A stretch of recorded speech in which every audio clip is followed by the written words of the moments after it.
आज निष्ठावंतांचा मेळावा जयंत पाटील साहेब या ठिकाणी उपस्थित आहेत।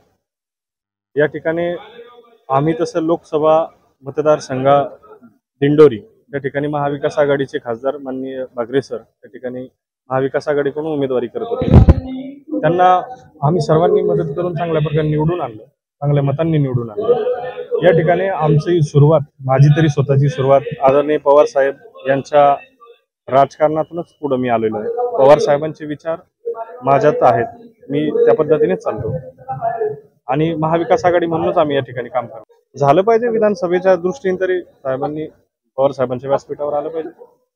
ही इच्छा ऐकणाऱ्या रिझर्वाळ्यांनी पुन्हा यावं परत ते जर आले तर मग ते उमेदवार राहतील का तुम्ही राहतील?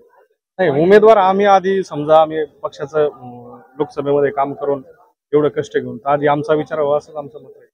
वडिलांचा नंतर लोकसभेला तुम्ही इच्छुक होते त्यावेळेलाही तुमच्या नावाची चर्चा झाली। हो, मग वडिलांची परवानगी घेऊन त्यावेळेला चर्चेला आले होते की वडिलांची काही परवानगीच घेतली नाही? स्थानिक कार्यकर्ते नेते आमचे ज्येष्ठ मार्गदर्शक शेटे साहेब यांच्या मार्गदर्शनाखालीच हे सर्व चाललं होतं।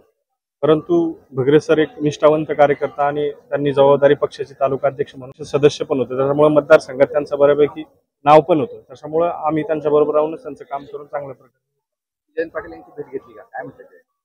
जयंत पाटील साहेबांची भेट घ्यायची आहे, थोडंसं बोलणं झालं, त्यांचं म्हणणं आपण बोलू।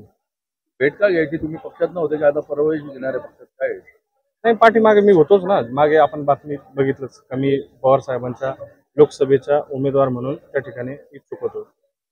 त्यावेळेला तुम्ही प्रत्यक्ष पुढे आला नाही, तुमचे काही कार्यकर्ते आले, त्यांनी पत्रव्यवहार केला असं सांगितलं होतं। हो, पण मग असं थेटपणे त्यावेळेला तुम्ही समोर आला नाही, आता पहिल्यांदाच थेटपणे आता व्यासपीठावर दिसताय तुम्ही।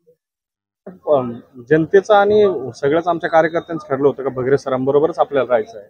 बऱ्यापैकी चर्चा झाली होती का भगरे सरच आपले उमेदवार असतील, त्याच्यामुळे कुठं माध्यमात पुढे येऊन कुठंतरी आपलं विषय डायव्हर्ट करण्याचा कुठलाही प्रयत्न नव्हता, म्हणून आम्ही समोर आलो।